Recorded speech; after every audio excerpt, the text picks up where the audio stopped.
Hello and welcome to ENCORE. In today's art special, we meet the man who's nurtured and defended some of the biggest names in contemporary art for 3 decades now. If the walls of Thaddaeus Ropac's galleries could talk, they'd tell us about Jean-Michel Basquiat, Joseph Beuys, Gilbert and George, and many, many more. We'll be asking him about the market and the monumental artworks he's bought and sold. Let's go and meet our guest.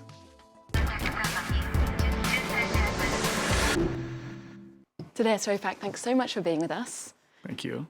Well, just to start off, I'd like to introduce my guest briefly. With galleries in Salzburg, Paris, and now Pantin on the outskirts of Paris, he's one of the most established gallerists on the European art scene, with a job that sees him negotiating the sale of a Gerhard Richter masterpiece one day and overseeing a new show by an up-and-coming artist the next.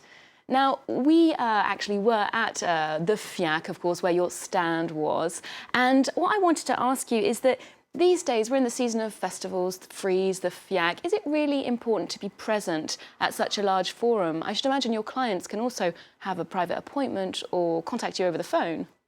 Well, the art world became so big, and there are many centers in art, which is London and Paris, of course. There's New York, but of course there are the new markets, Hong Kong and Latin America, the Middle East. All these places now are looking for art, for contemporary art. They want to learn, they want to see. There are many more players than there used to be, and collectors would like to go to certain places where they have the chance to see a lot in a very short time. And therefore, these fairs are very important, and it's important to be there, to be present, to show your artists, to present them, and to get a chance to meet all these collectors, but also curators, museum directors. So it became a big forum just to work on projects also, not only to sell art. Well, speaking of the FIAC, when we were at the fair, we spoke to a young collector, Joseph Cooley. He told us about how he goes about buying art, how he tends to fall in love with the pieces he invests in, and how he's wary of trends. I don't know if you really are a collector, if you buy an artwork and you sell it a year after buying it. It's really, collecting is really meaning accumulating and living with a lot of artwork. People now look at the California art scene a lot. It's really trendy. It doesn't mean that it's not interesting at all, of course, but as you focus on a scene, you always forget something that can be really interesting happening elsewhere. And what I do is that I try always to look elsewhere. Well, we know that the recession hasn't affected the art market as badly as it could have done, but do you think that collectors can afford to be like Joseph, buy according to their tastes, or do you see collectors being a bit strategic given the economic climate?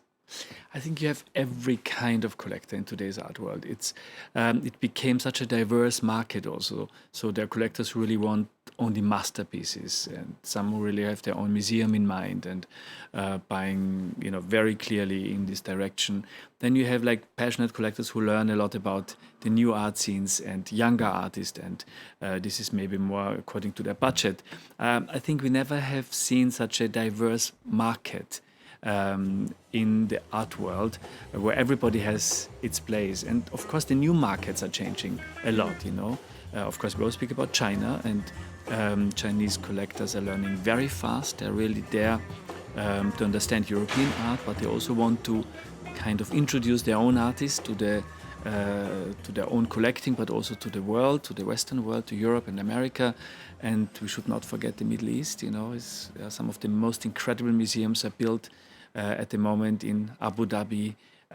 The Guggenheim Museum is present. France is very strong with the Louvre, also doing a contemporary program. So contemporary art is also the art of the moment. People want to, show and have and own the work of artists who live at the moment. And so I think, we haven't seen this kind of diversity in taste, but also in focus and in motivation than I think ever before.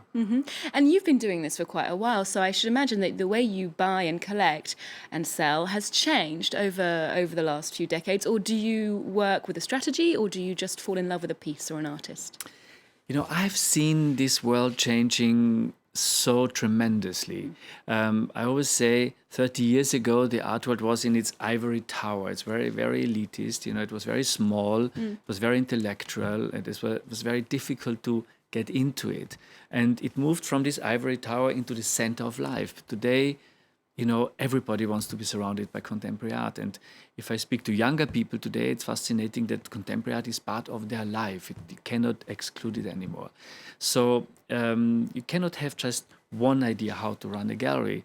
This idea has constantly changed and evolved, and you also have to, always kind of add to and adapt to the spirit of our time and what collectors expect and what a general audience. It's not only that we are doing exhibitions to sell art. We really want to make the art of the artist who trust us their work, make it understandable, to create an audience who just enjoys to look at this art, especially this new gallery I opened in Pantin, which is very large. It's 8 buildings, and so we really think of doing exhibitions for an audience, and not only for a buying audience, which of course is important, and we take care of those too. But I think that's what is so exciting of today, that it did change so much that we are able to create an atmosphere of an exciting audience who just come and enjoy the art, but also to nurture the artist by introducing them to the important collectors who start collections, to museum directors, to curators. Well, you mentioned the exhibition space in Pantin, which is a suburb of Paris. Now, this is a very, very large space. Paris was the second city you chose after you opened your first gallery, and to expand, you also chose Paris. Why was that? First of all, I thought Paris it's always a city which was an amazing host to artists. First to artists, but also to an audience. So I think in Paris, you always think about the great museums and the great artists who came to France to work here and made their career here. Of course, we're talking today about New York. New York took over a little bit this role of the artist wanting to move there and live there. London became very active. Berlin took its place. But Paris is still Paris. And one idea which kind of really excited me at the time was that Paris also means Europe. I think Germany and France were like the main locomotives for the European idea, and art and culture is part of it. So that's the reason for Paris. And this very, very large space, I mean, the space in Pantin is monumental. Do you think that a space like this, where you were able to display, for example, Ansam Kiefer, when you opened the space, very large work, monumental work, do you think it reflects a taste for larger work or installation work? Is that what people are more into now? People always say we never saw this kind of monumentality in art, which is not true. When you think of Rubens and some of the great masters in former centuries, and you go to the Louvre, to the great museums of the world, and you see large formats. So it's not something new. But it also always changes. And 30 years ago, we didn't see this kind of massive sizes. And but today, of course, there are many new museums are built. There are many large spaces. Many collectors also expand their possibilities. So we have a chance to really place this large work. It's more difficult, it's more challenging. But when we opened this, or when we planned this new space, we really felt we want to do something where we give our artists a chance to work limitless, because when we did exhibitions, we always felt the artist had to adapt their vision to our space. I think it should be the other way around. Well, you can certainly see that. Offer them a space, and then they can do whatever their dream is and whatever their size demands. Well, I think the gamble definitely paid off in Pantin. Now, staying in France, lawmakers here are pushing forward a new law that could see collectors, paying wealth tax on the artwork that they've accumulated. This is quite a new thing for France. And if it does go through, how do you think that will affect the market? It would be very difficult. It would be almost a disaster for the market. But I'm not so afraid of this, because it's not so new. It's just coming into the debate every couple of years. Since 20 years I'm in France, I'm in Paris, and there was always the threat of this tax on art. And then it's always also it also leaves and it's abolished. I think it would be the wrong signal, especially when you talk about contemporary art, because contemporary art doesn't mean to create wealth in the first place.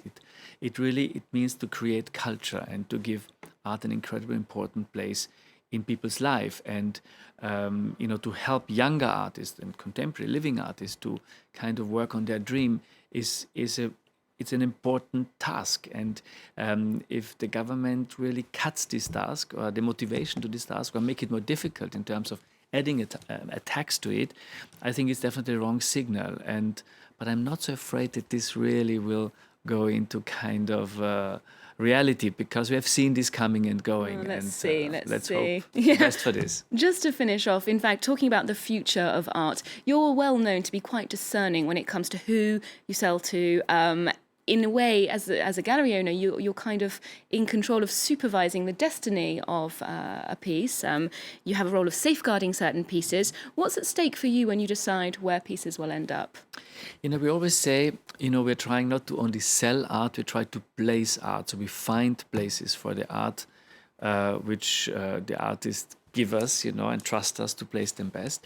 Of course, we are thinking of the real passionate collector. We think of the museum and institutions. Art became also very expensive, so it became also an investment tool, and we try to limit, placing or selling our work to people who are only interested in an investment. We really prefer to work with the passionate collector who really believes in what he's trying to buy, and of course institutions. And this is what artists value the most, because they are interested, where does their work go, and that's important. Well, unfortunately, that's all we've got time for. Thank you so much, Thaddaeus Ropac, for being with us. Thank you. You can get more arts and culture news on our website, france24.com. We're also on Twitter and Facebook. We'll leave you with some pictures of the latest show at the Thaddaeus Ropac Gallery in Pantin from the artists Gilbert and George. There's more news coming up on France 24 after this.